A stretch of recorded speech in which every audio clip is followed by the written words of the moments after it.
Hello and welcome to Homicide Inc. I'm Peter Von Gomm. In this podcast, we're going to take a dive into the troubled and isolated life of Robert Maudsley, the UK's most violent prisoner. Not only is Maudsley England's most dangerous prisoner, he's the longest-serving prisoner in solitary confinement, 40 years and counting. Why has he been in isolation for so long? What did he do to be handed such a harsh punishment? Well, it has something to do with him being branded England's most dangerous prisoner. Let me explain.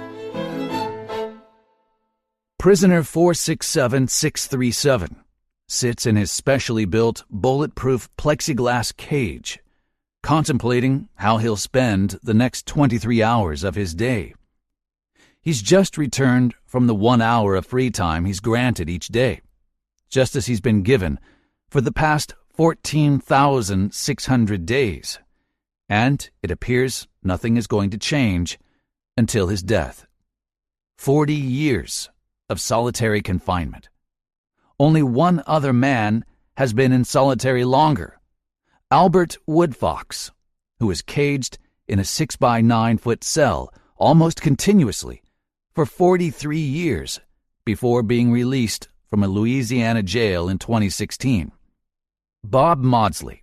No visitors, no communication, other than with the guards tasked with keeping others safe from England's most dangerous prisoner. Robert Maudsley is locked up in the basement of Her Majesty's Prison Wakefield in England. Now that just sounds romantic and posh. Nothing like the slammers in the States, Supermax, San Quentin, Rikers Island. These are pokies known for holding some of the worst criminals in history, and just hearing the names makes you scared straight. Anything beginning with Her Majesty eases any semblance of trepidation. But don't be fooled by the name. It's still a hardcore prison for hardcore prisoners, and Bob Maudsley is considered the UK's most hardcore prisoner, and for good reason. Of the 4 people he's murdered, he whacked 3 of them in prison. One so viciously, he deservedly earned the nickname Hannibal the Cannibal. Well done, old chap. We'll get to that in a bit. First, let's get to know Robert Maudsley a little, and perhaps get an insight into what turned him into the rage-filled, violent murderer becoming of the title of the UK's most dangerous prisoner. Maudsley was born in June 1953, the 4th child of a Liverpool lorry driver. Before his 2nd birthday, Robert, his brothers Paul and Kevin, and sister Brenda were all taken into care after they were found to be suffering from parental neglect. Sad. Another case of a messed-up individual being a product of a broken home. As we've seen over and over and over again in these podcasts, an overwhelming number of these baddies are from effed-up childhoods. Well, it gets worse. Much worse. Robert spent most of his infancy in Nazareth House, a Roman Catholic orphanage run by nuns in Liverpool. And during that time, he and his siblings formed a close bond, but barely knew their parents. They only visited their first 4 kids occasionally. Yeah, the first 4. Several years later, during which time they had 8 more kids, they took the first 4 back home. What the hell? Hey, babe, the first 4 didn't work out for us, so let's keep punching more out in hopes of some keepers. Jeepers. So with 12 kids now under their belt, Nazareth House felt the Maudsley now had enough experience to be trusted with the first 4 that were deemed victims of neglect, and reunited the big happy 14-member family again. Oh, happy days. It was to be the beginning of a terrible campaign of physical abuse. His brother Paul recalled in an interview, "At the orphanage, we had all gotten along so well. Our parents came to visit, but they were strangers. The nuns were our family, and we all stuck together. Then our parents took us home, and we were physically abused. This was something we had never experienced before. They just bullied us, one by one, beat us up, and sent us to our room. The worst, however, was reserved for Robert Maudsley. He says he remembers the beatings in his childhood. Once he was locked in a room for 6 months, and his father only opened the door to come in and beat him 5 or 6 times a day. He would hit him with sticks or poles. Once, he even broke an air rifle over his back. Eventually, Robert was again taken away by social services and placed in a series of foster homes. His father told the rest of the family he had died. Damn! Robert then found his way to London when he was 16, developed a crippling drug addiction, and spent the next several years in psychiatric hospitals after repeated suicide attempts. On numerous occasions, he told doctors that he heard voices in his head telling him to kill his parents. Yeah, I wonder why. This would be a red flag ignored. To support his growing drug habit, Robert Maudsley began doing sex work, and this would lead to his first murder in 1973. One evening, Maudsley was picked up by pedophile John Farrell for sex in the Wood Green area of London. Farrell thought Bob might be interested in seeing pictures of several kids he had abused. Oh, was he ever mistaken? When he displayed the photos for Maudsley, he opened a lethal can of whoop-ass on Farrell. He garroted, stabbed, and ultimately killed him with a blow to the head with a hammer. After his arrest for this brutal slaying, he was declared unfit to stand trial and was sent to Broadmoor Hospital for the criminally insane, where he remained for 3 years. What happened next has become the stuff of prison legend. In 1977, he and another psychopath took a third patient, a pedophile, dear God, I think we know where this is headed, held him hostage, and barricaded themselves into a cell. They then tortured their victim for 9 hours before garroting him and holding his body aloft so that guards could see him through the spy hatch. According to one guard, the man was discovered with his head, quote, cracked open like a boiled egg, with a spoon hanging out of it and part of the brain missing. Okay, well, this colorful artistic license would later be debunked, but hey, it makes for compelling gore and lore. Ironically, despite killing a patient in the Broadmoor Mental Hospital, Maudsley was found mentally fit to stand trial. Now, how does that work?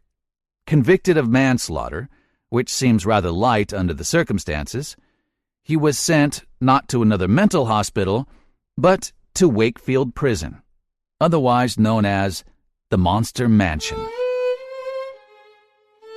Maudsley arrived at Wakefield to find his reputation had preceded him. Dubbed cannibal and brain eater, he had been at the prison for only a matter of weeks when he set off on another killing spree. Prison officials, feeling Maudsley would be okay to mix in with the general population at Wakefield, learned their lesson the hard, violent way, one day when Maudsley went on a killing spree. According to other inmates who were there at the time, Maudsley had wanted to kill multiple people that day. The first was Salney Darwood, imprisoned for killing his wife. Maudsley lured him into his cell and slit his throat, then hid his body under his bed. Maudsley then spent the rest of the morning trying to find other people to lure back, but no one would go with him. Wisely, as witnesses said, you could see the madness in his eyes. Eventually, he made his way into the cell of another inmate, 56-year-old Bill Roberts, who was asleep on his bunk. A savage rage quickly took over Maudsley, and he started stabbing the back of the man's head. There was blood, pieces of brain, and chunks of hair flying in a fury. After the man went limp, Maudsley grabbed his head and held it in both palms and began smashing it against the walls of the cell, apparently so hard that the plaster began to fall from the ceiling. Nurses and guards had to watch on, not being able to get into the cell, and hearing the victim's head crack each time it was smashed against the wall. Good God. After Maudsley finished with the attack, according to lore, he sat the limp body up against the bed, got down on his knees, and started to eat chunks of the brain with his homemade knife. Okay, I made it through without fainting. This would add credibility to his nickname, Hannibal the Cannibal, if it were true, but this is total horseshit, and Bobby Maudsley, being the proper English gentleman that he is, I think would agree, if he had any decency at all. Well, perhaps maybe that's asking a little too much. After these horrific slayings, Maudsley calmly walked into the wing office, placed a bloodied, serrated homemade knife on the desk, and with a smirk, informed the guards that they would be 2 prisoners short when it came to the next roll call. Damn. Convicted this time of double murder, Maudsley was deemed unsafe to mix with other inmates and moved into a solitary confinement cell. There was a time when Maudsley was transferred to Her Majesty's Prison Parkhurst on the Isle of Wight. Here Maudsley met psychiatrist Dr. Bob Johnson, who, after 3 years of discussions and counseling, believed that he was making great progress and that the aggression and latent violence that made Maudsley such a danger had been 3/4 eliminated. But then, without warning, treatment was terminated, and Maudsley was transferred back to Wakefield. Robert's brother Paul has a theory, saying, "As far as I can tell, the prison authorities are trying to break him. Every time they see him making a little progress, they sabotage it.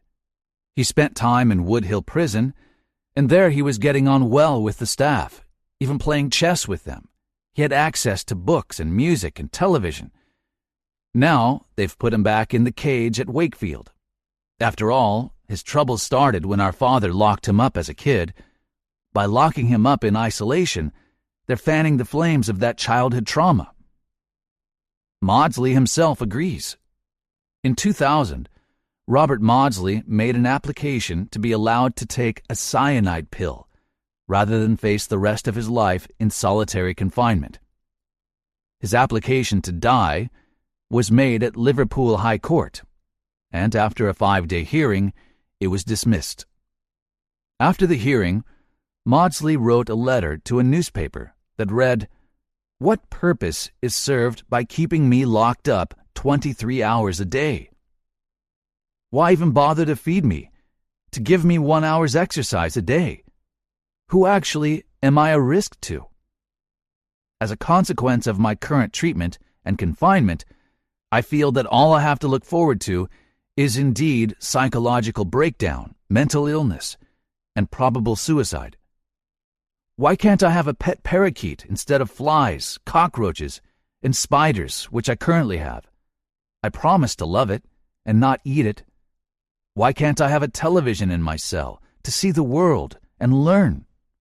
Why can't I have any music tapes and listen to beautiful classical music? If the prison service says no, then I ask for a simple cyanide capsule, which I shall willingly take, and the problem of Robert John Maudsley can easily and swiftly be resolved." Wow, that's heavy. So, alone, he's been living for 40 years in the basement of Wakefield Prison in his own 5.5 meter by 4.5 meter crib, fitted with thick, bulletproof acrylic windows, and a team of prison officers dedicated to looking after him. The only furnishings are a table and a chair, both made of compressed cardboard. The lavatory and sink are bolted to the floor, while the bed is a concrete slab with a mattress. To reach the unit, a visitor has to pass through 17 locked steel doors. Finally, a solid steel door opens into a small cage within the cell. He remains in that cell for 23 hours a day. During his daily hour of exercise, he is escorted to the yard by 6 prison officers. He is not allowed contact with any other inmates. It is a level of intense isolation to which no other prisoner has been subjected. This reminds me of our podcast on Yoshie Shiratori, Japan's anti-hero. He was placed in a specially built cell, specially built because he was an escape artist, escaped from 4 different prisons in very ingenious ways. He was also in solitary confinement, but nothing that compares to the conditions that Robert Maudsley is in. Perhaps Bob should look into getting some miso soup and pick those locks.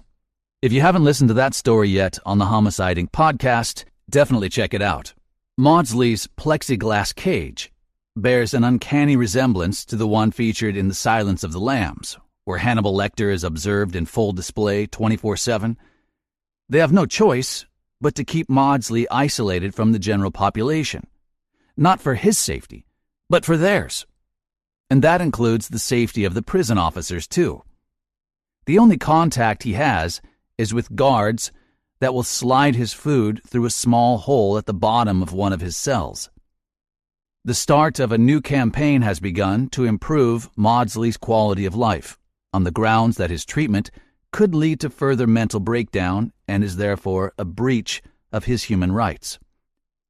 Maudsley has recently written, "The prison authorities see me as a problem, and their solution has been to put me into solitary confinement and throw away the key, to bury me alive in a concrete coffin. It doesn't matter to them whether I'm mad or bad. They don't know the answer and they don't care, just so long as I am kept out of sight and out of mind. I'm left to stagnate, vegetate, and to regress, left to confront my solitary confinement head-on with people who have eyes but don't see, who have ears but don't hear, who have mouths but don't speak. My life in solitary is one long period of unbroken depression." It's a situation that has appalled his supporters, who say that Maudsley is the victim of an uncaring and unsympathetic prison system that virtually denies him treatment and does nothing to assist in his rehabilitation. Robert Maudsley is, however, one of the most interesting and thought-provoking murderers in prison. Some who have met and spent time with him see a different man. He has a genius-level IQ, loves classical music, poetry, art. He's keen to take an open university degree in music theory. Friends and family describe him as gentle, kind, and highly intelligent. They enjoy both his company and his sense of humor. Well, I don't know about you all, but you couldn't pay me enough to spend time with this guy. Jane Heaton, who began writing to Maudsley 3 years ago and has visited him several times, says everyone concentrates on the crimes he committed 25 years ago. Well, duh, they were pretty horrific, Ms. Heaton. It's as if they're living in a time loop, and no one's prepared to look at how he is now. I would like to see him get an independent review of his condition and find a suitable course of treatment for him. Okay, fair enough. There is such a thing as rehabilitation and reform. Former police detective Paul Harrison, who has interviewed Maudsley, says he's a clever guy. He says, "Those in lockup have done bad things, and 99.9% deserve to be where they are. But there are those that make you think. With Bob, you've got the image of a monster, a horrible, evil man. He's got this reputation that's been perpetuated by the media. I, too, had all those preconceived ideas. But when we were communicating, I could understand why he did what he did. If you didn't know him and what he'd done, and you saw him in the bar, he's a really intelligent, clever guy who makes you laugh." We talked about everyday things.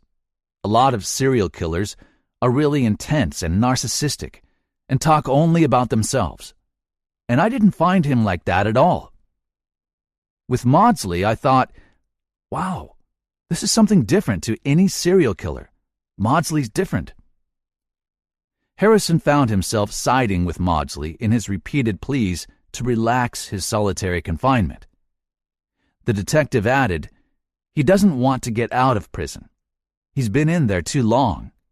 His issues are more about getting equal treatment with other prisoners, getting some fresh air. But because he's a special category and a danger to society. It's like he's become legend, even in the prison system. He killed 2 pedophiles. But I felt real empathy toward him. There are people worse than him in the prison system who get away with a lot more. During his last murder trial in 1979, the court heard that during his violent rages, Maudsley believed his victims were his parents. The killings, his lawyers argued, were the result of pent-up aggression resulting from a childhood of near-constant abuse. "When I kill, I think I have my parents in mind," Maudsley said.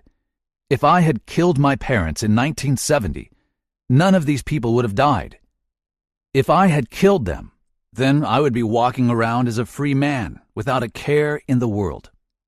Maudsley's health is reported to have declined in recent years, and there are also suggestions that his mental health has deteriorated and he's living out his days waiting to die behind bars.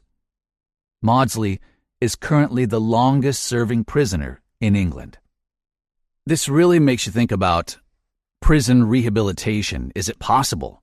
Well, I would hope that after 40 years in isolation, Robert Maudsley could be trusted to mingle a bit in the general population of Wakefield Prison, or at least be housed in a cell that's located in a populated part of the prison.